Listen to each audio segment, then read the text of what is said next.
Conférence dédiée à Game of Thrones et d'ailleurs vous allez avoir plein de surprises tout au long de cette conférence, vous allez découvrir plein de choses. Merci d'être aussi nombreux donc cet après-midi. Alors aujourd'hui je vous fais rencontrer 3 personnages. On va commencer avec Julien Fourvel qui est à côté de moi. Bonjour. Bonjour. Donc vous êtes prévise sur des saisons de Game of Thrones, on peut déjà expliquer ce que c'est pour ceux qui ne connaissent pas? Alors prévise, pour ceux qui ne connaissent pas, ça se rapproche du storyboard. C'est l'étape juste après en fait où on va refaire une scène en 3D pour aider justement à visualiser ce qui va se passer sur le tournage. D'accord, on a aussi Fabrice Dichico, bonjour. Bonjour. Alors Fabrice qui a été match mover sur la saison 1, et pareil, est-ce qu'on peut expliquer le travail de match move? Le match move, en fait, on va traquer le plan. Donc par exemple, la vidéo, on va chercher des points dans l'image à différents niveaux, si c'est au premier plan, au fond, etc. Et pour récupérer le mouvement de caméra et ensuite pouvoir intégrer des personnages 3D et que ça soit fixe, qu'on croit vraiment que ça a été filmé en fait. Très bien. Et on a aussi Tim Mundler qui est superviseur en effet visuel et qui va aussi participer à cette conférence. Bonjour Tim. Bonjour Nicolas. Et je n'ai pas travaillé sur Game of Thrones. Et non. Par contre, on m'a demandé de faire un peu la modération et de faire l'interview de ces 2 charmants garçons. Et donc, les pousser un peu plus, de dire des choses qu'ils n'ont peut-être pas trop envie de raconter. Et ben, je suis là pour ça.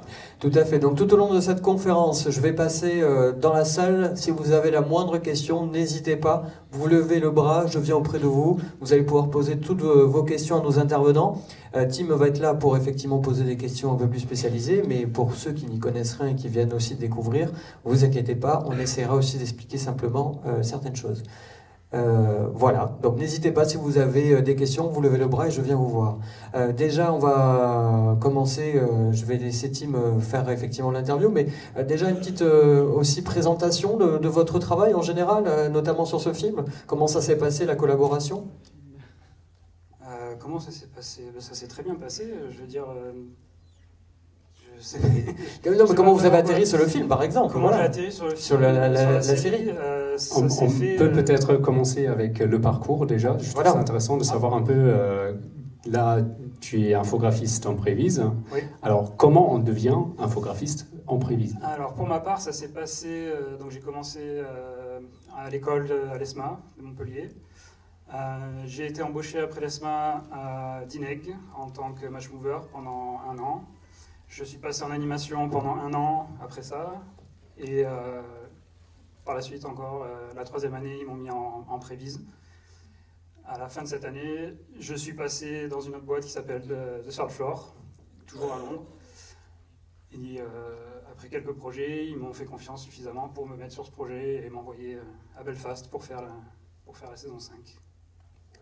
Ce qui est intéressant, prends le micro peut-être un peu plus près. Oui. Voilà. Ce qui est intéressant, c'est qu'on voit un parcours un peu classique pour la plupart de mes collègues.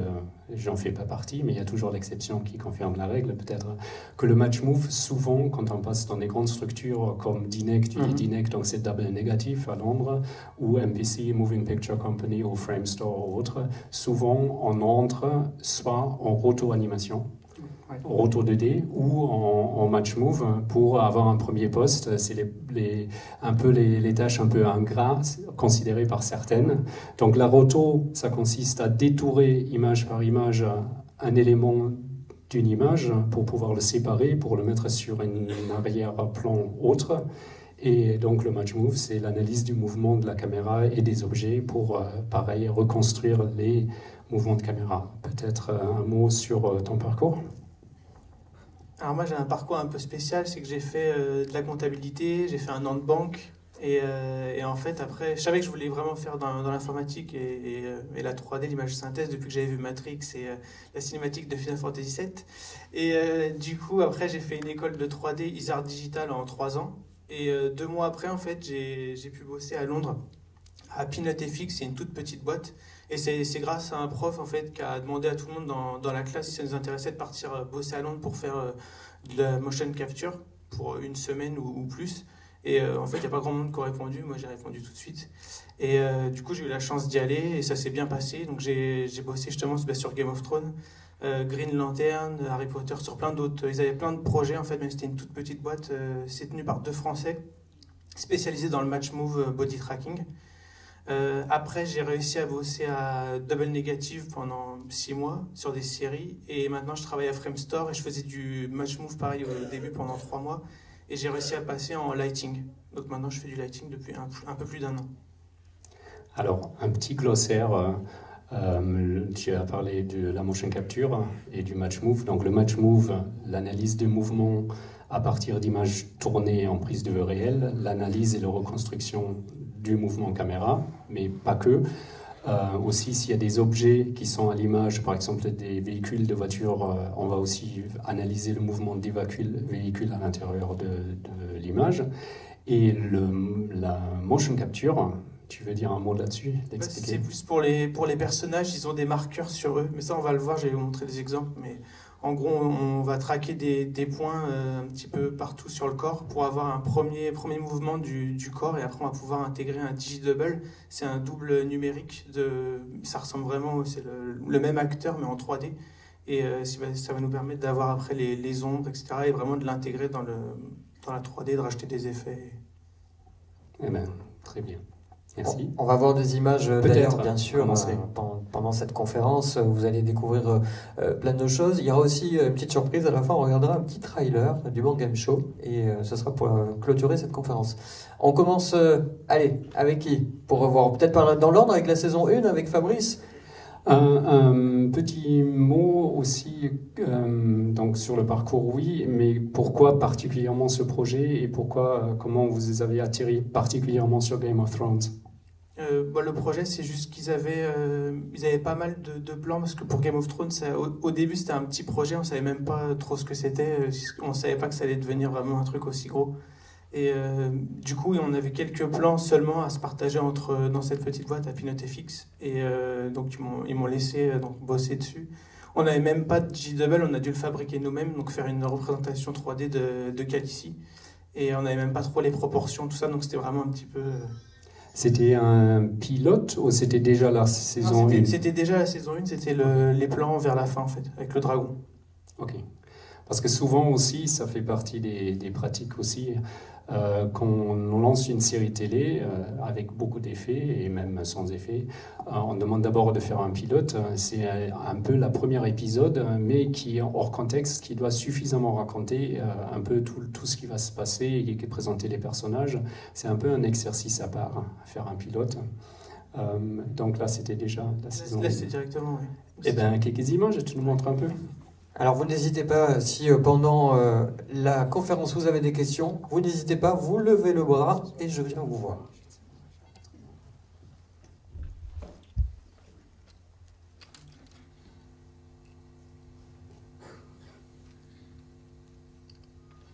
Donc là on voit qu'il y a des marqueurs en fait sur l'épaule.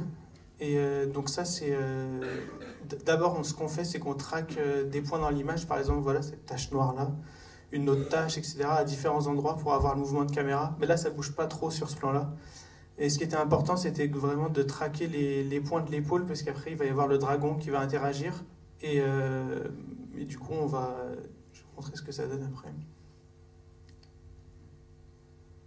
Donc les cônes rouges, ce sont les points de tracking qu'on a fait. Et après, on a rajouté donc, le digidouble qu'on a fabriqué, qu'on a rigué. Et en fait, on doit le caler pour que ça matche vraiment au niveau du corps, de l'animation, etc. Pour qu'ensuite, après, ça c'était notre travail terminé, vu que nous on était vraiment spécialisés sur le tracking match move, donc ça a été envoyé après à une autre compagnie, et ils sont occupés des textures pour le dragon, avec la modélisation, le rig pour les muscles, etc. Et après avec l'intégration...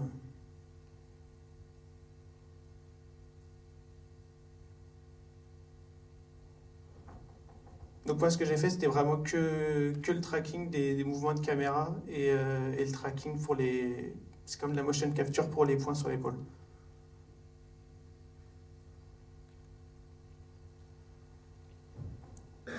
là, j'ai un autre plan d'un collègue.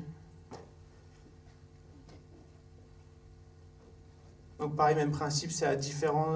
donc là, c'est vraiment au premier plan, au fond.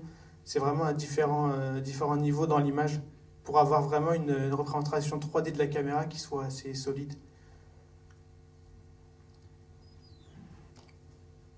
Et ils ont même fait un maillage après pour l'œuf, pour pouvoir après, au niveau des ombres, etc., pouvoir l'intégrer.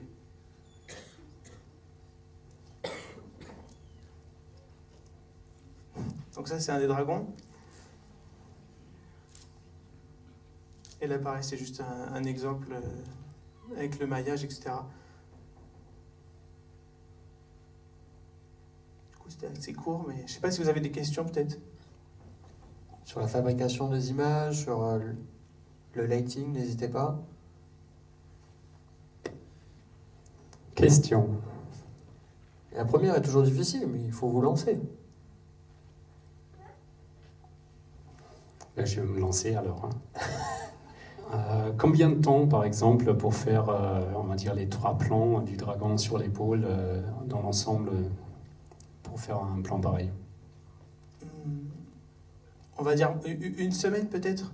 Mais parce qu'il y avait aussi des retouches à faire sur le perso, etc. Du coup, au début, ça marchait pas très bien, donc on a dû revenir jusqu'à ce qu'on ait vraiment une modélisation du perso qui marche, qui match vraiment, qui corresponde. On va dire une semaine peut-être par plan, je pense. En fait, le tracking, pour l'avoir pratiqué et pour le pratiquer toujours aujourd'hui, c'est une tâche un peu ingrat, comme je dis, ou frustrant, parce que le travail qu'il fait, dans le film, ça ne se voit pas. Il ne fait pas le dragon, ou nous, moi j'ai pas fait sur celui-là, mais dans le principe, on ne fait pas le dragon, on ne fait pas l'animation, on ne fait même pas le compositing. On fait un peu d'animation pour les persos, mais c'est léger. Ça dépend en fait pour les plans. Pour ce plan-là, c'était vraiment léger. Mais après, pour d'autres plans, c'est vraiment du... J'ai d'autres... je les ai montrés hier, mais il y en a qui n'étaient pas là. Mais pour... j'ai un exemple, je crois, pour... Par contre, si le travail est bien fait, ça ne se voit pas. Par exemple, pour Kingsman, il y avait des points de marqueur pareil sur les jambes. Et en fait, ce qu'on devait faire, c'était donc vraiment animer toutes les jambes pendant toutes les phases de combat. Et ça, c'était beaucoup plus... donc ça, c'est du body tracking. C'est vraiment de l'animation parce qu'on cale le digidouble à la même taille que la personne et on doit l'animer en fait un peu image par image et on se cale sur ce que la personne fait derrière. J'ai un exemple, on voit pas vraiment avec le maillage, mais je vous laisse imaginer quand il y a des scènes de combat comme ça, c'est vraiment de l'animation où on doit, image par image, faire matcher le personnage et faire toute l'animation. Pour qu'ensuite, après ça s'est envoyé à des animateurs qui vont essayer de corriger ou améliorer peut-être des choses. Et après, le lighting, modélisation des jambes, le lighting, etc., pour faire correspondre avec tout le blanc.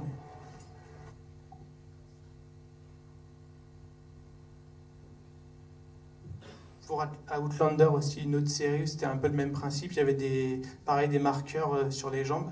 Et il devait remplacer, parce que l'acteur a une maladie, en fait, il a vraiment des jambes tordues. Et du coup, il fallait faire pareil au niveau des pouces de contact, au sol. Il fallait vraiment que ça corresponde exactement. Donc c'est vraiment de l'animation, en fait. Mais, et sans le tracking, on peut avoir un super dragon vachement, très bien fait. Mais le problème, c'est que si c'est pas traqué, il va voler dans le ciel et en fait ça sert à rien. C'est vraiment très important le tracking en première étape et après il y a tout ce qui va après, modélisation, animation, au niveau faire les shaders, etc. pour que au niveau de la peau du dragon, le lighting et après on finit par le compositing. C'est vraiment toutes les étapes sont importantes. Toujours pas de questions?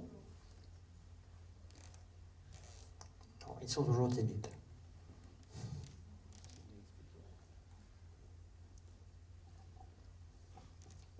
Julien, peut-être tu veux passer à la suite, non ? Alors avec Julien Fourvel, on va aller un petit peu plus loin dans les saisons. Donc là, on passe directement à la saison 5.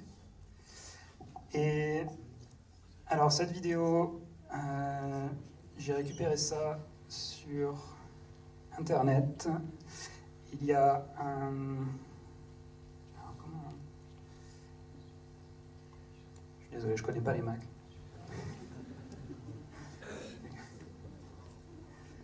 Donc il y a des sous-titres en français, sauf que c'est des sous-titres Google. C'est pas vraiment idéal, mais...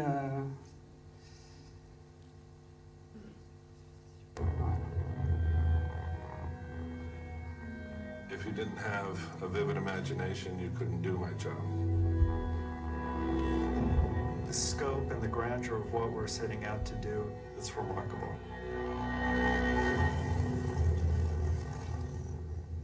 VFX brings all the components that can't be shot in the normal course of production.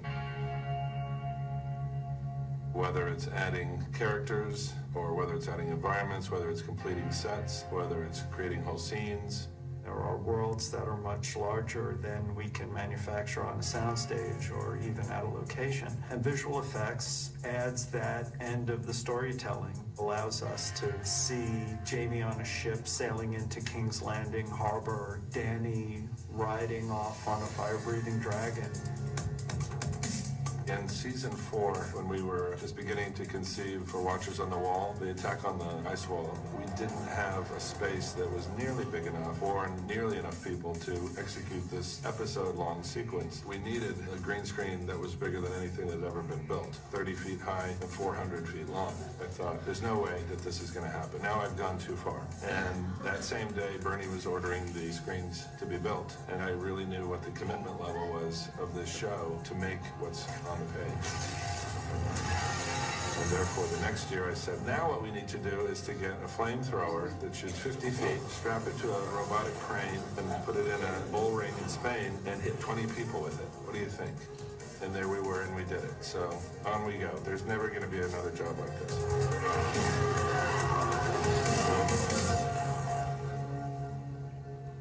The visual effects industry has become very computer reliant and technological, but one of the things we like to rely on is shooting organic elements. When we shoot our fire-breathing dragons, we shoot fire.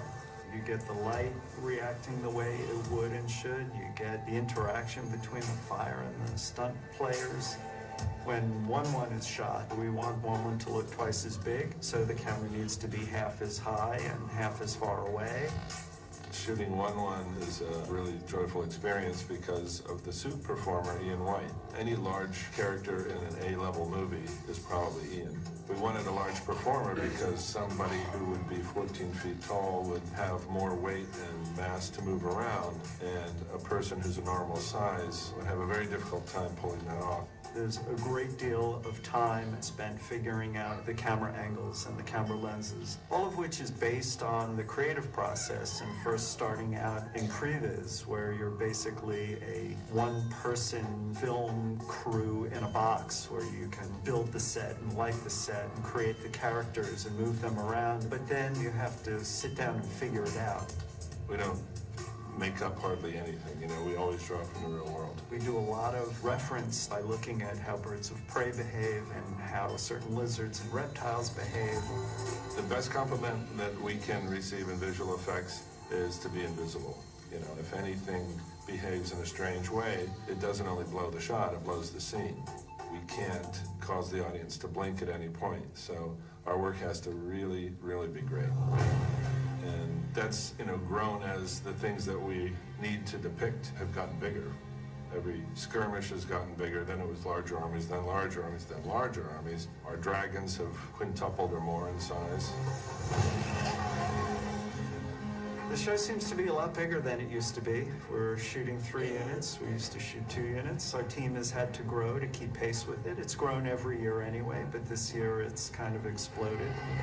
I have a buddy of mine who's producing the visual effects on a giant movie, and I asked him how many units they have. So what do you mean? We just have 1 unit. It's like, really? The hardest aspect of my job is, especially as the seasons grow in scope, is to keep my arms around it all.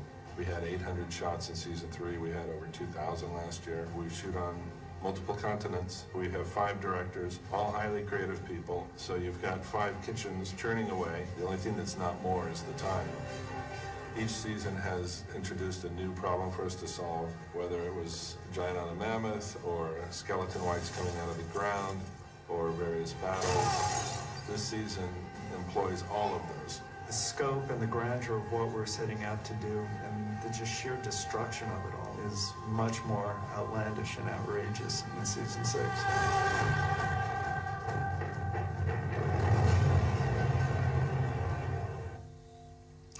Voilà, donc ça, c'est pour la saison 5.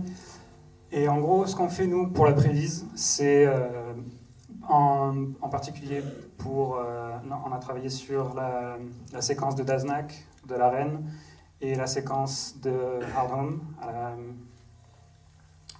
qu'on voit vers la fin de la vidéo. Et donc, en gros, on va récupérer les storyboards, on va refaire plus ou moins la séquence en entière dans une seule scène, sans caméra, sans rien, juste l'action des acteurs, du dragon, de ce qui doit se passer. Une fois qu'on a une première passe, on va faire ça peut-être en une semaine ou deux. Une fois qu'on a tout ça, on va commencer à importer toutes les caméras et à voir ce qu'on peut faire sur le tournage, parce qu'ils vont avoir besoin d'installer des écrans verts, d'avoir des acteurs, des extras. En l'occurrence pour Daznak, ils avaient, je crois, 250 extras, plus les acteurs, plus les cascadeurs. Donc tous les gens qu'on voit dans le public, il faut calculer combien de passes il va falloir faire pour chaque morceau du stade. Il faut faire attention que les acteurs ne dépassent pas au-dessus des gradins. Donc tout ça, il faut arriver à cadrer nos shots en fonction de ce qu'ils pourront faire sur le plateau. Et voilà. Donc, en fait, si je comprends bien, la prévisualisation de plans qui sont faits, c'est non seulement le contenu du plan, mais aussi, par exemple, la taille d'un studio dans lequel ça sera tourné, pour savoir est-ce que physiquement on est capable de le faire. Exactement. Voilà. Donc, en 3D, on va avoir le set réel qu'ils vont avoir sur le plateau pour filmer, et on va avoir le set qui sera final, avec ce qui doit remplacer les écrans verts. Donc nous, pour la première passe, on va faire sans les écrans, on va voir ce qu'on peut faire, on va être libre de créer nos shots comme on les veut. Et une fois qu'on a nos shots, on regarde avec les écrans, on regarde ce qu'on peut faire, ce qu'on ne peut pas faire, on modifie les shots selon les contraintes qu'on aura sur le tournage. Et une fois que tout ça est approuvé, on passe à la suite. On peut faire le plan ou pas. Parce que ce qu'on a vu là, effectivement, c'est qu'on a des problèmes techniques, entre guillemets, c'est-à-dire qu'il faut prévoir un écran vert hyper géant, parce qu'il va falloir prévoir toutes les dimensions 3D, des personnages qui sont 10 fois plus grands que l'humain. Exactement. Pour Wood Moon, pour le géant, il a fallu forcément le filmer sur un set à part, donc il est ce qu'ils appellent en soundstage, c'est-à-dire en plateau. Et donc on avait le décor, on avait tout le scan du décor où ils ont filmé pour Hardhome. On avait tous les acteurs, on avait tout ça en prévise. Et par rapport à toutes les distances, par rapport à tous les chemins qu'ils allaient parcourir, on a plus ou moins calculé une caméra en 3D pour essayer de filmer Woon Woon en taille x2. Donc ils avaient ce qu'ils appellent une technocrane, c'est-à-dire une caméra programmable sur une grue, où ils pouvaient justement filmer l'acteur et le faire paraître 2 fois plus grand que ce qu'il est. Mais ça veut dire aussi, par exemple, pour les dragons qui vont jeter les flammes, comme les flammes sont tournées en réel avec des lance-flammes, en gros, il faut connaître la hauteur de ces lance-flammes, la portée, l'amplitude de grues sur lesquelles on va monter les lance-flammes. Donc en fait, comme il y a beaucoup d'éléments qui sont tournés en réel, la prévise doit connaître les mécaniques, on va dire, les caméras, sur quel type de machinerie ils sont montées, et ainsi de suite. Ouais. C'est pour ça qu'il faut en avance prévoir le shot, savoir quels acteurs doivent être à quel endroit. Les cascadeurs doivent être forcément en face du dragon et en face du lance-flamme, essentiellement. Donc, le dragon qui a été animé sera fait plus en détail, l'animation sera faite plus en détail avant de partir sur le tournage. Et grâce à cette animation, ils vont s'en servir pour programmer le lance-flamme et le faire bouger de la même manière pour chaque prise. Comme ça, ils sont sûrs que le lance-flamme ne va pas se tourner sur un acteur qui n'est pas censé brûler et brûler quelqu'un. C'est certainement appréciable. Mais à part ça, il y a aussi, excuse-moi, j'insiste un peu là-dessus, parce que ça saute peut-être pas aux yeux quand on y réfléchit. Ça veut dire qu'il y a des animateurs qui vont faire l'animation faciale et tout ça du dragon, mais d'une certaine manière, comme les flammes ont déjà été tournées, ils sont obligés, d'une certaine manière, d'avoir la tête du dragon là où il y a le lance-flamme. C'est-à-dire la position, le posing et le positionnement et même l'animation RAF, c'est vous qui le faites en prévise. On va faire une première version pour envoyer justement à tous les studios qui vont faire les plans finaux. Donc ils vont se servir de notre prévise pour faire une première passe en animation et normalement c'est eux qui font l'animation finale. C'est la personne qui fait l'animation finale qui va faire cette première version pour aller sur le plateau de tournage. Donc normalement ils sont déjà au courant de ce qui va se passer dans le plan et ils savent, enfin c'est leur choix. Normalement c'est l'artiste qui a fait cette première version va récupérer le plan derrière. Moi, c'est une évolution que je trouve très intéressante qui se fait de plus en plus, je dirais même sur les 10 dernières années. C'est avant, en fait, jusqu'à l'arrivée du numérique, et le numérique est vraiment seulement arrivé dans les années 90, on va dire réellement qu'il s'est implanté. Moi, je trouve Jurassic Park est un peu le film qui a fait tout bousculer parce que tout d'un coup, on a vu des dinosaures marcher sur Terre. Et même s'il y a eu quelques effets numériques avant, mais c'est quand même... faut pas oublier la première sortie de La Guerre des Étoiles en 78 était encore fait sans trucage numérique. Tout a été fait en optique. Donc, avec l'arrivée du numérique, il y a quelque chose qui s'est installé et qui a eu comme ça certains repères dans l'histoire moderne du cinéma. Et je pense 300 est aussi un des bons exemples, où en fait la fabrication de films n'est plus linéaire. Avant, on avait quelqu'un qui écrit un scénario, une fois que la production avait trouvé le financement, on tournait le film, une fois qu'il était tourné, il était monté, une fois qu'il était monté, il était post-produit. Et personne n'aurait eu l'idée de faire des effets visuels, même numériques ou pas, avant le tournage. Alors que là, justement, on entre dans une ère où toute cette linéarité est complètement chamboulée et on commence à faire des plans du film, même avant que le premier clap tombe. Exactement, oui. On va même avoir des changements de script au moment où on est encore en train de faire la prévise ou même ils ont commencé à filmer. Et il va y avoir des changements de script de dernière minute. Donc la plupart du temps, ils ont quand même des contraintes à cause de ce qui a été filmé. Déjà, ils vont peut-être pas changer énormément de choses, mais ils envisagent quand même de « Ah tiens, si il se passait ça plutôt que ça. » Voilà. Ils ont plus de liberté, donc ils prennent la liberté. Une prévise que vous faites, ça devient contractuel pour les autres participants.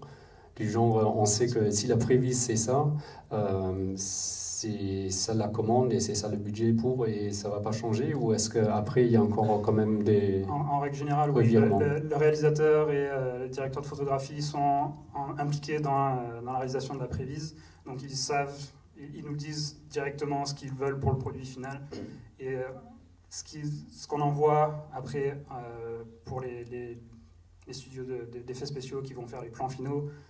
En règle générale, la prévise est assez proche du produit final, sauf que vous avez vu certains plans, c'est pas joli, mais ça représente bien ce qui doit se passer dans le plan. Et en termes de durée, il y a quel délai entre une prévise et le début du tournage de cette même séquence? Alors en l'occurrence pour Game of Thrones, on avait, je crois, on avait 4 mois avant qu'il commence à filmer les premières prises. De commencer la prévise ou d'avoir une prévise validée? Pour commencer la prévise, on a commencé la prévise presque 4 mois avant. Sinon, maintenant, peut-être 3 même. Mais c'est très court. Normalement, on a beaucoup plus de temps. Sur un film à gros budget, on a plus de temps, en moyenne 1 an pour faire la prévise. Donc on commence vraiment en même temps que les écrivains pour le script. et on va travailler avec eux tout au long de la pré-production jusqu'à ce qu'ils commencent à filmer. C'est-à-dire, il y a des prévises qui commencent alors que le scénario est encore en écriture. Des fois, on peut commencer avec un premier draft et on va avoir une première version. Ils savent que cette séquence sera plus ou moins comme ça, donc on va commencer et puis on réaffinera derrière. Donc la prévise est assez malléable, c'est assez rapide à faire, donc on peut se le permettre et faire avancer les choses plus vite. Est-ce que tous les films est prévisualisé ou toute la série, en fait, tous les épisodes, ou juste les parties des plans à gros effets, à grosses interventions? Seulement les séquences à effets spéciaux. Et même des fois, si on a un plan dans la séquence où c'est juste un shot avec des acteurs, ils vont laisser le storyboard. On va même pas faire ça. Des questions dans la salle? Allez, c'est parti.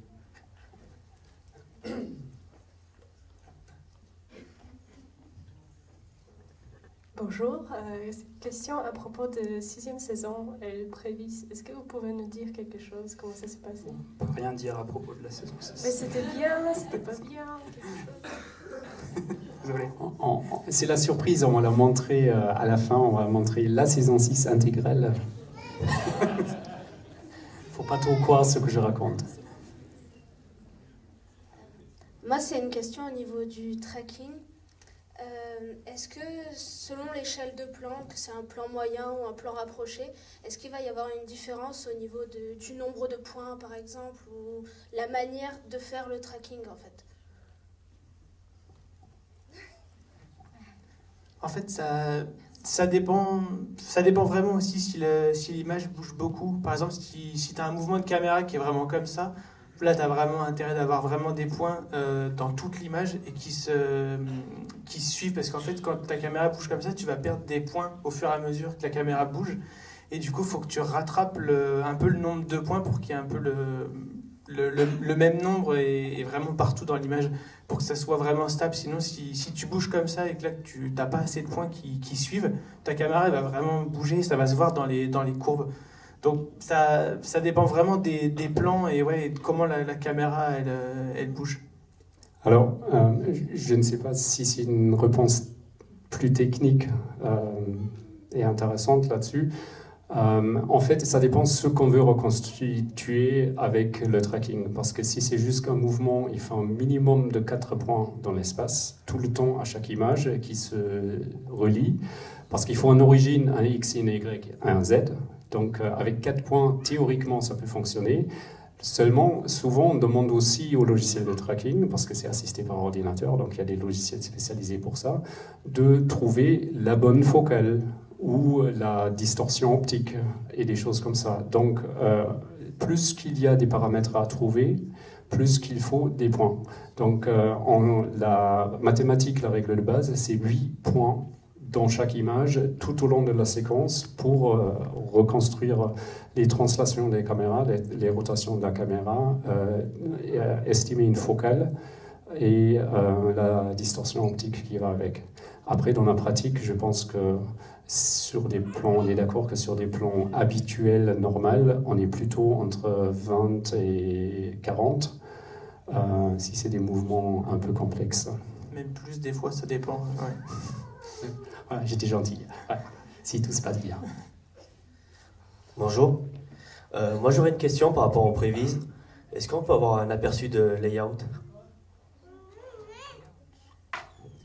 De layout, on ne fait pas vraiment de layout. On va commencer directement, depuis le storyboard, on commence directement à animer notre prévise et à faire une version de plan animé. Donc l'étape de layout est surtout pour faire une master scene, on va dire, pour si jamais on est plus de deux à bosser sur la même séquence, ça va juste aider à tout le monde de savoir où sont les acteurs, où sont les dragons, peu importe. Et après c'est tout, après on commence directement à animer. On n'a pas vraiment de passe de layout à part ça. D'autres questions? Moi, j'aimerais bien rebondir là-dessus parce que c'est une question qui m'intéresse aussi.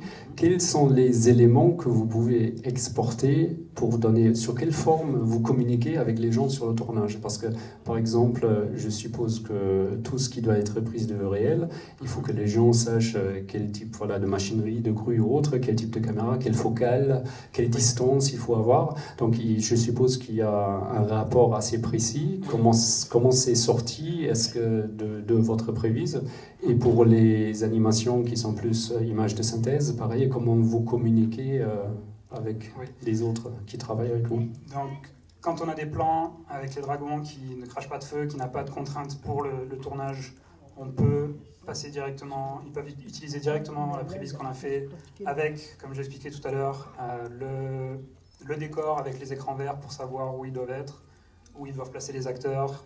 On a même, on affiche sur le rendu final la focale qu'ils doivent utiliser, le tilt de la caméra, on affiche la distance de la caméra jusqu'à l'acteur, on affiche toutes les informations qu'ils peuvent avoir besoin sur le tournage et pour faciliter le travail et aller plus vite. Et vous utilisez les mêmes logiciels qui vont utiliser les animateurs? Ou c'est des logiciels à part pour la prévise? On utilise Maya, la même chose que je pense que la plupart des gens utilisent. Bonjour. Je voulais savoir combien de personnes ça mobilisé de faire une prévise sur un épisode. Donc sur la saison 5, on a commencé à 4, on a fini à 5 pendant 4 mois. Et, pour les épisodes, on n'est pas bloqué par épisode, on fait toutes les séquences. Voilà, c'était pour la totalité de la saison 5. Il y a beaucoup d'interactions avec le réalisateur, il vient voir, ou le scénariste? C'est soit les scénaristes, non, ils continuent de nous envoyer des versions, mais normalement c'est soit le réalisateur, soit le directeur de photographie qui viennent nous voir directement et donnent des directions pour nous, pour savoir s'ils veulent quelque chose en particulier, ils vont venir nous voir. Est-ce que ça vous est déjà arrivé de ne pas réussir à traquer un plan? Ouais, ça m'est déjà arrivé. Enfin, on trouve toujours une solution au bout d'un moment, mais ça m'est arrivé de voir un plan qui avait 6000 images. Du coup, c'était vraiment très très long. Ça fait environ, je crois, 4 minutes. Et c'était pour Stage Fright, c'est Guitar Hero, c'était pour un jeu. Et en fait, il y avait des fonds verts, mais ils n'ont pas mis de croix. Donc des fonds verts sans croix, c'était un peu dur. Il fallait trouver, par exemple, des ombres à suivre ou alors des lumières. C'était hyper dur de trouver des points à traquer. Et on était obligé de séparer le mouvement de caméra en... J'ai fait au moins 10 scènes Maya. Donc à chaque fois, c'était toutes les 200 frames, je vois que ça marche, ok, cool, hop, je recommence. Et après, il fallait tout recoller. Et ça, c'était vraiment le plus galère que j'ai eu à faire. Et ça m'a pris 1 mois. Et en plus, c'était même pas tout à fait encore parfait. Il y a eu encore d'autres boulots à finaliser par un autre collègue. Et moi, ils m'ont mis sur d'autres plans. Mais du coup, c'était vraiment le plus dur que j'ai eu à faire. Je crois que c'était ça. Moi, je pense, c'est un peu comme le cheval. On dit qui n'est jamais tombé d'un cheval n'a jamais vraiment fait du cheval. Et en tracking, moi, je fais ça maintenant depuis 10 ans et je peux dire oui, il y a des plans qu'on ne sort pas comme on devrait ou on pense les sortir. Je n'ai pas honte de le dire, il y a des choses qui semblent logiques quand on les regarde et puis après, finalement, ça ne fonctionne absolument pas. Il faut pas oublier que dans nos métiers, que ce soit tracking, prévise, animation ou autre, en fait, on rend les choses impossibles. C'est vision impossible. On rend les choses possibles qui ne sont pas possibles autrement. Et parfois, il y a des choses purement mathématiques. Il y a des choses auxquelles on ne pense pas forcément. Je donne un exemple très simple. Vous avez une caméra qui filme dans cette direction. Donc, on va dire, voilà, c'est le magasin. Mon pouce, c'est le magasin. Je tourne dans cette direction. Mathématiquement, je vois exactement la même chose si je fais un 180 degrés en panne, un 180 degrés en tilt et un 180 en roll. La caméra a exactement la même position, mais mathématiquement, j'ai d'autres valeurs. J'ai un plus 180, moins 180. Et il y a des choses comme ça qui, c'est un peu technique, mais il y a des choses comme ça qui font que, par exemple, un comédien qui passe en dessous de la caméra, où la caméra va être en top shot total et va voir un comédien passer en dessous, quand la caméra regarde vers le bas, le rôle, donc le tour autour de l'axe optique, est la même axe que le pan. Donc il y a certaines conditions qui n'ont l'air pas compliquées, mais qui rendent mathématiquement les choses très compliquées. Donc je pense, oui, il y en aura toujours des choses qui sortent pas bien. Mais après, on s'engage sur un travail et il faut effectivement trouver des astuces pour le faire sortir quand même. Après, c'est pas forcément comme on a imaginé, mais en fin de compte, c'est pas pour ça que le film sera coupé au montage, le plan. Donc il faut quand même trouver des solutions. Mais du coup, vous n'avez pas un superviseur sur place pour dire au réalisateur si c'est faisable ou pas? En général, quand on reçoit les plans, c'est que, par exemple, mon chef à Pinot FX, il bide. En fait, en gros, par exemple, voilà, il me faut, on va dire, tiens, 1 semaine pour faire ce plan-là, etc. Mais des fois, on pense que ça va prendre 1 semaine, et puis ça arrive que, merde, en fait, il y a des complications et des trucs, on calcule mal, et donc du coup, ça peut prendre plus de temps. Des fois, ça prend moins, etc. Donc, c'est à nous aussi d'évaluer, voir si c'est possible, et en combien de temps, et à quel prix, etc. Mais en général, tout est faisable, tout est traquable, mais c'est vraiment, il y a des fois, c'est compliqué quand c'est en gros plan et que qu'il y a quelqu'un qui passe devant et que du coup, au niveau de l'arrière-plan, il n'y a pas trop de choses à traquer, c'est compliqué. Ou si c'est des plans aériens, ça aussi, ça m'est arrivé, où il y a des arbres, mais il y a du vent. Du coup, alors on essaie de trouver des points un peu partout, mais c'est vraiment pas stable, et donc il faut trouver d'autres points plus solides et qui durent plus longtemps. Et donc c'est vraiment pas évident, mais on arrive toujours à trouver une solution, vraiment.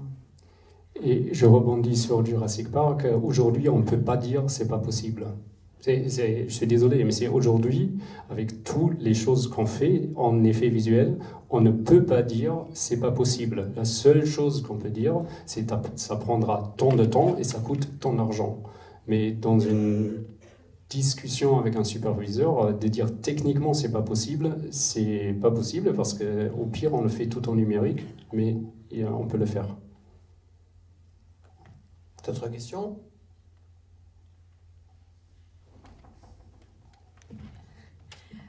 Est-ce qu'on a le droit de connaître le budget total d'une saison de Game of Thrones? Je pense que personne ici le connaît. On a le droit, mais on n'a pas la réponse. Je crois que c'est dans les 2 millions par épisode déjà, il me semble, ce que j'avais lu, mais du coup ça doit être beaucoup. Livres? Ouais, je crois. Au dollar? Pas sûr.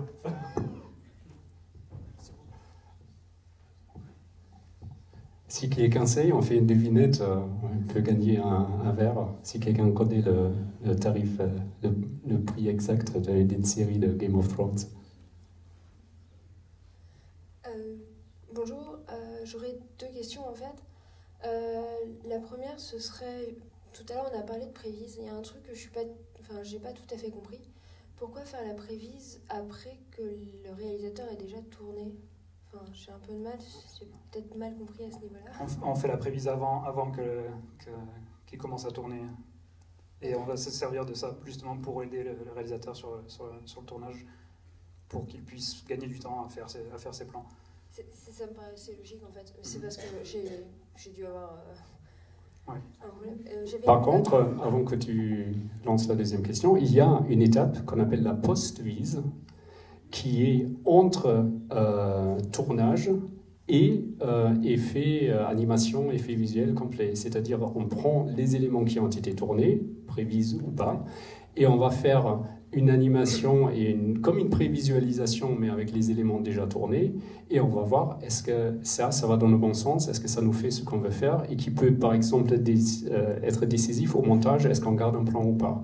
Donc il y a effectivement une étape, pas prévise mais post-vise, qui est comme la prévise après tournage pour trouver essentiellement des décisions au montage dont on n'a pas parlé. Oui. Et ma deuxième question, c'est tout à l'heure vous avez parlé de motion capture.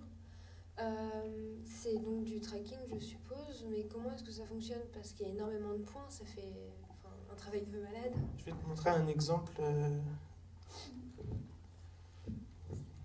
Mais c'est un travail de malin, Merci. Je voulais le dire. Parce que des fois, tu as la motion capture où ils ont vraiment des trucs faits pour, et du coup, bah, en temps réel, tu as l'animation du personnage qui est retranscrit sur l'ordinateur, et donc ils n'ont plus qu'à corriger, etc. Mais ça, c'est plus pour des films d'animation 3D. Mais pour vraiment les films, je ne sais pas si je l'ai... Voilà. Par exemple, là, il y a plein de points en fait, sur les combinaisons, et du coup, on doit suivre les points noirs, les coins, etc. Donc, tu auras vraiment tout le mouvement du torse, des bras, etc. Et ça pour les 3 personnages. Mais des fois, pour t'aider, s'il y a quelqu'un qui était là pour superviser le tracking sur le set, il y a plusieurs caméras en même temps à différents endroits. Donc déjà, on a une meilleure idée déjà d'où se trouve le personnage et dans la scène. Et c'est plus facile aussi pour avoir la représentation 3D du point. Parce que des fois, on peut suivre des points comme ça, mais c'est des points 2D au final, parce qu'on ne sait pas où est-ce qu'il est, à quelle distance de la caméra exacte. Et donc là, par exemple, pour ça, il y avait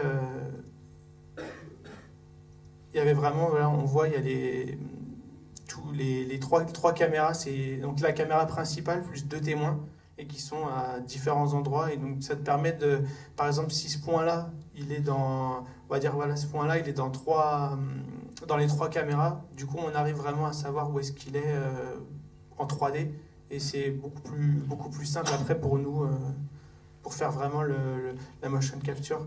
Mais après, ces points-là, ça va te donner quelque chose, mais c'est pas forcément propre. C'est quelque chose, tu dois corriger toutes les courbes pour que ça soit vraiment lisse et que ça suive bien. Et en général, pour un tracking comme ça, ça c'est de la roto-animation, du body tracking. On place le personnage, donc on a une référence, on a le personnage 3D qui fait la même taille que l'acteur. Et on touche pas du tout à sa taille, on change juste la distance par rapport à la caméra pour qu'il soit vraiment à la même dimension. Et on fait un line-up, ça s'appelle, c'est sur une image. En gros, on positionne exactement, par exemple, on le met dans une position où il est simple. Par exemple, si c'est une pose vraiment basique, on le voit de face, pour avoir vraiment caler le visage, le corps, etc. Et ensuite, on met des images clés, par exemple, toutes les 10 frames, tu vas faire une pause clé et tu n'arrêtes pas de faire ça. Donc c'est vraiment de l'animation après. Et après, tu viens entre les clés pour mettre d'autres clés à mieux animer, etc. et corriger pour avoir une animation fluide. Si je peux compléter, il y a en fait en motion capture, il y a 2 systèmes de motion capture, pour ne pas dire 3. Il y a un système qui est basé sur le tracking, donc video-based, c'est-à-dire on prend que ce qui a été tourné pour extraire les mouvements des différents éléments de corps en fonction des points. Il y a d'autres systèmes de motion capture qui sont basés sur des marqueurs qui sont réflectifs avec des caméras infrarouges autour qui vont émettre de la lumière infrarouge sur les capteurs, sur les réflecteurs. Et c'est un système qui va automatiquement prendre tous ces points-là et qui va extraire un nuage de points qui anime et après on le met dans un squelette pour bouger les différents joints du squelette et de faire les différents membres. Donc ça, ça existe en optique, ça existe en infrarouge, ça existe, voilà, les différentes... Mais ça, c'est de la motion capture qu'il faut faire sur des plateaux de motion capture. C'est-à-dire, c'est relativement stationnaire, il faut amener les comédiens sur un plateau de motion capture qui est préinstallé avec les caméras, avec les émetteurs infrarouges. Et on va le faire en ce moment-là sur le plateau. Donc si l'ensemble de film est sur fond vert ou en image de synthèse, sur un décor en image de synthèse, c'est quelque chose qui peut se faire assez aisément. C'est aussi ces genres de plateaux qui sont utilisés pour les jeux vidéo, pour les cinématiques, pour avoir des caractères qui sont entièrement faits en image de synthèse. Là, c'est un peu différent parce qu'on a quand même récupéré la tête. Et donc, il faut aussi tourner le personnage. On ne peut pas juste tourner les données de motion capture parce qu'il y a une partie réelle où il faut faire le lien avec. Et donc, le procédé, comme il a très bien expliqué, voilà, ça peut être ce type de choses. Et Et bien voilà, sinon effectivement c'est beaucoup de points, ça prend beaucoup de temps et il faut être patient, avoir une bonne station de travail avec beaucoup de mémoire qui travaille vite et il faut être patient. D'autres questions?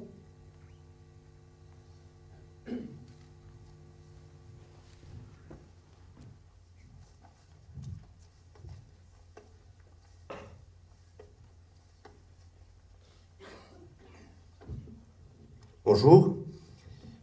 Pourquoi est-ce qu'il a fallu faire un motion capture sur le costume? C'était pas possible de le fabriquer directement par les costumiers et tout ça? Il a l'air d'être en cuir ou... Mais en fait, c'est que je crois que le costume, il brille un peu. Il y a quelque chose qui se passe avec les... Je me souviens plus exactement, mais je crois qu'il y a quelque chose qui passe dans le... comme des filaments ou je sais pas quoi, ouais, des trucs qui brillent. Puis je pense que c'était peut-être plus simple aussi parce que tout le décor en plus de toute façon il est en 3D. Tout derrière c'est tout faux, du coup puis au niveau de l'interaction je pense qu'il préférait faire comme ça, mais là voilà, on voit qu'il y a quelque chose qui bouge sur la combinaison. Elle émet quelque chose. Du coup je pense que c'est pour ça surtout qu'ils l'ont fait. Ouais.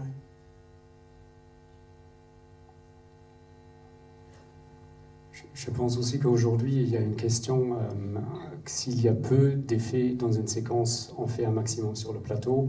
S'il y a beaucoup d'effets, et on passe de toute manière, pour une raison ou une autre, on passe sur l'étape de doubler en numérique, ben, tant qu'à faire, on ne met pas l'argent et le temps dans la production des costumes réels. C'est la lecture d'un scénario pour se dire où est-ce qu'on met l'argent parce qu'on a un budget limité et est-ce qu'on le met dans les effets visuels et si une séquence, un plan de toute manière nécessite un gros traitement en numérique, on met tout en numérique, tout ce qu'on peut mettre en numérique. Parfois même les comédiens d'ailleurs.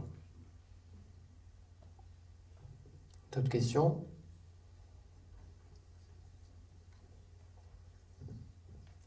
Bonjour, alors ma question est peut-être idiote, mais lorsque vous êtes sur le plateau, sur certains, là ce que vous avez montré dans Green Lantern, il y avait des personnes qui n'étaient pas visibles dans le shout final. Est-ce que c'est pour avoir plus de points, pour par exemple permettre le tracking ou à quoi ils servent ces personnes? En fait les personnes ils servent par exemple s'il y a ils donnent l'épée par exemple, ou alors il y a une interaction, ou je sais pas si on... Je me souviens plus à quel moment, mais en tout cas ils servent pas pour le tracking parce qu'elles bougent, les personnes bougent, même si des fois elles peuvent rester vraiment fixes, c'est sûr qu'il va y avoir un micro-mouvement et c'est pas possible. C'est vraiment que des points fixes dans l'image qu'il faut traquer. Et mais en fait, je me souviens plus quel moment. Là par exemple, ah ouais, voilà. Là, elle le tape pour qu'il sache à quel moment il doit se retourner, etc. C'est vraiment que pour l'acteur, mais ça nous gêne pas trop. Sauf si ça passe devant des points de tracking, mais à ce moment-là, on en choisit d'autres. Ou alors on les traque jusqu'à ce que la personne passe devant le point et on reprend le point plus tard. Ou alors, si c'est vraiment sur une ou deux frames, on sait à peu près où se trouve le point. Et donc, du coup, on peut essayer de tricher pour garder le point le plus possible pour avoir un bon tracking. Et au tout début de la vidéo, il me semblait qu'il y avait 3 personnes. Mais... Ah ouais, la personne derrière. Ouais, en fait, je pense qu'ils voulaient le mettre et en fait, apparemment, ils ont dû changer d'avis, mais on l'a quand même traqué. D'accord, je pensais que ça pouvait être pour le décor. Non, c'est vraiment, je pense qu'ils voulaient le mettre, parce qu'en plus, lui, je crois que c'est un autre perso, il est plus grand que les autres, je sais plus à qui il correspond, mais ouais, du coup, ils l'ont enlevé après. Il était coupé au montage. Ouais. Il y a peut-être aussi une autre raison, pas dans ce cas-là, mais ce qui est très compliqué pour les comédiens quand ils sont dans un décor uniquement sur fond vert ou fond bleu, c'est de savoir où est-ce qu'ils regardent. Et c'est très compliqué. Souvent, on leur met un bâton avec une balle de tennis au bout pour leur dire, voilà, regarde par là, parce qu'ils n'ont pas l'interaction. Et souvent, quand ils sont face à des monstres, ils n'ont pas les monstres en face. Et en tant que spectateur, on détecte très facilement un regard qui va dans la mauvaise direction. Quand on a un gros plan de quelqu'un qui regarde quelque part, et on peut même dire, il regarde de près ou il regarde de loin. Et parfois, il doit regarder plus loin que le studio est grand, et donc regarder, je ne sais pas, au fond, la horde qui arrive, et il regarde dans la bonne direction, mais il regarde trop près, et on est assez sensible à ça. En fait, on peut assez facilement lire la tricherie là-dedans. Et donc, sur les tournages où il y a beaucoup de fonds incrustes, bleu ou vert, on met souvent des personnages qui sont à la place de là où il y aura quelqu'un d'autre pour avoir le regard, et le regard, pas seulement sur un marqueur, mais sur un personnage. Ça, c'est aussi assez courant. Là, il y a une ronflette qui ronfle ici. D'autres questions?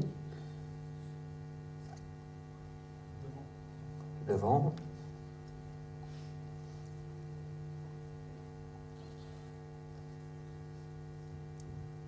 Tout à l'heure, on a eu les grosses galères en match move. J'aurais aimé savoir en prévise quelle avait été la plus grosse galère qui s'est passée, quoi. La plus grosse galère qu'on a eue. Je dirais pour rester sur Game of Thrones, je pense que ça a été sur la séquence de Hard Home. Le script disait qu'il y avait 100 000 whites qui attaquaient le village. On en a fait 10 000 parce que les ordinateurs supportaient pas. Mais ouais, autrement, non, je pense qu'on n'a pas vraiment de difficulté à faire nos plans. Je vais faire changer le métier, moi.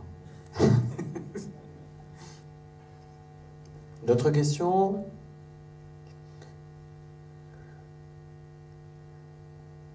Non. Plus rien à demander? Plus rien du tout? Pas de regret? Bon. Tim, un petit mot peut-être pour conclure. Alors, Julien Forvel et Fabrice Di-Chico, on va peut-être arrêter là, mais un petit mot peut-être pour conclure votre travail sur Game of Thrones. Moi, j'aimerais bien savoir combien d'heures sup, combien de nuits vous avez dormi, quelles sont les conditions, quelles sont les... Peut-être même, vous travaillez tous les deux à Londres, mais quelles sont les attentes salariales? Est-ce que c'est un métier ou est-ce qu'il vaut mieux devenir un dentiste? Est-ce que c'est un métier d'avenir? Ah oui, c'est un métier d'avenir. Oui. Il y aura toujours du travail là-dedans, de toute façon. Tant qu'ils feront des films et des séries comme ça, on aura toujours du travail. Après, niveau horaire, sur Londres en particulier, ils ne payent pas les heures supplémentaires, mais en règle générale, enfin en tout cas pour la prévise, je sais qu'après pour les boîtes de FX, ça peut aller plus loin. En l'occurrence pour Game of Thrones, en été, on finissait le soir à 7-8 heures et on n'a pratiquement jamais travaillé les week-ends, peut-être un week-end, mais pas plus que ça. Non, pour le match move, ça va en général, sauf pour Guitar Hero, là c'était vraiment galère. Donc là, ouais, je venais bosser les week-ends et tout, mais c'est parce que ils se rendaient pas compte. Par exemple, pour mon plan qui m'a pris donc 4 semaines, quoi, ils m'ont dit en 4 jours c'est faisable. Ouais, sans marqueur de tracking, c'est... Donc ça dépend en fait, mais quand c'est le rush, par exemple sur Seul sur Mars, c'était le rush, donc là ouais, ils te demandent est-ce que tu peux, et après tu peux dire non, mais bon, en général tu le fais au moins un samedi, 2 samedis, ça arrive que tu bosses, et c'est vrai que c'est pas payé, mais bon, après on aime ça, on est passionné, donc... C'est pas payé en supplément ou c'est pas payé du tout? C'est pas payé en supplément, c'est pas payé non plus, mais on récupère un jour qu'on peut prendre plus tard. Donc du coup, ça va quand même. Et puis de toute façon, ouais, vraiment, enfin moi j'aime ce que je fais et ça me dérangeait pas de bosser. Même ça m'arrivait de bosser même tous les jours, de bosser dans une autre boîte en plus. Donc du coup, ouais, c'est pas un problème. Et je pense que tous ceux qui font l'école, ils doivent faire beaucoup de boulot aussi pour réussir à faire leur court-métrage, etc. Et donc je pense qu'ils savent à quoi s'attendre pour la suite. Et sinon, il y a du boulot, il y a vachement de boulot à Londres, à Montréal, à Singapour. Il y a vraiment beaucoup de boîtes et ça se développe et il y a du boulot partout et je pense qu'il faut juste être motivé, faire sa bande démo. Et moi par exemple j'ai un parcours, j'ai fait du tracking mais j'ai eu de la chance, mais en général on commence souvent par le tracking et j'ai eu du mal à sortir de ça. Ça m'a pris 4 ans, le temps de bosser à côté, voilà, faire un peu de modélisation, de lighting et tout pour pouvoir faire une petite bande démo. Et donc je l'ai présenté quand j'ai fini mon contrat à Framestore en tracking au bout de 3 mois. Je leur ai dit, bah voilà, est-ce que c'est possible de faire du lighting? Et ils m'ont dit, bah ouais, fais voir, est-ce que tu as une bande démo? Donc j'ai montré que voilà ce que je savais faire et que j'étais motivé, etc. Et vu que c'est pas leur moteur de rendu, la base c'est Arnold, mais c'est un truc intégré à leur pipeline, c'est un truc à eux. Du coup, dans tous les cas, ils vont nous former là-dessus. Et du coup, c'est du moment qu'on a la méthodologie, qu'on comprend que voilà, le lighting, on met une lampe, etc. Et on sait d'où vient la lumière, il y a des HDR, etc. Enfin, on comprend le principe. À ce moment-là, on peut toujours se débrouiller et ils sont OK pour faire en tout cas un essai. Donc moi, ils m'ont fait un essai d'1 mois et ça s'est très bien passé. Depuis, je fais ça et continuent de me prolonger, ça se passe très bien. Donc, du moment que vous êtes motivé, voilà, il n'y a pas de souci. Et on a dit au début que souvent le match move, c'est comme le roto artist, c'est un peu un entry level, c'est un début. Alors est-ce qu'en prévise, c'est une spécialisation? Est-ce qu'il y a un métier de prévise artiste? Est-ce qu'il y a une formation particulière? Est-ce qu'il y a un parcours particulier? On n'a pas de formation, on a des tutos, on explique aux gens, on essaie de développer les skills de tout le monde. Pour le match move, on va utiliser ça plus sur la post-vise. Donc une fois qu'on a le plan final, on va retraquer et récupérer ce qu'on a fait en prévise pour envoyer ça à une boîte de VFX. Après, on a plusieurs postes à Third Floor. Donc on a les prévis artistes qui vont être animateurs, qui doivent savoir animer des personnages, savoir comment gérer une caméra, quelle lens utiliser, quels mouvements de caméra sont autorisés ou pas, selon si on utilise un dolly, si on utilise une grue, on va avoir des contraintes. Ensuite, on a un autre poste qui est Asset Builder. Donc eux, ils vont être plus spécialisés dans la modé, la texture, un peu de lighting.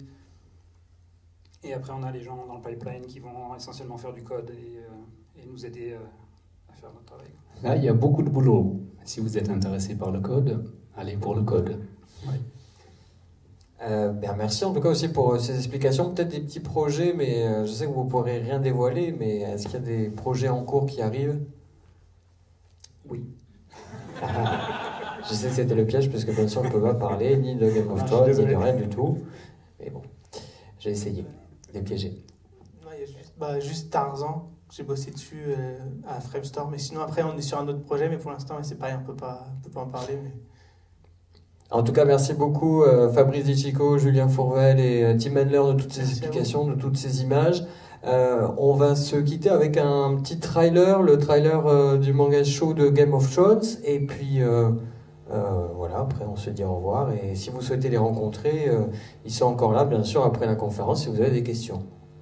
Et j'aimerais rajouter que je tiens à remercier particulièrement les techniciens qui sont dans les cabines et qui rendent tout ça possible, parce qu'on a des ordinateurs avec des branchements différents, voilà. Et si on vous fait attendre un peu au début de la séance pour régler toutes ces choses, sans eux, ça ne sera pas possible. Donc un grand merci aux gens qui travaillent dans l'ombre. Merci. Tout à fait.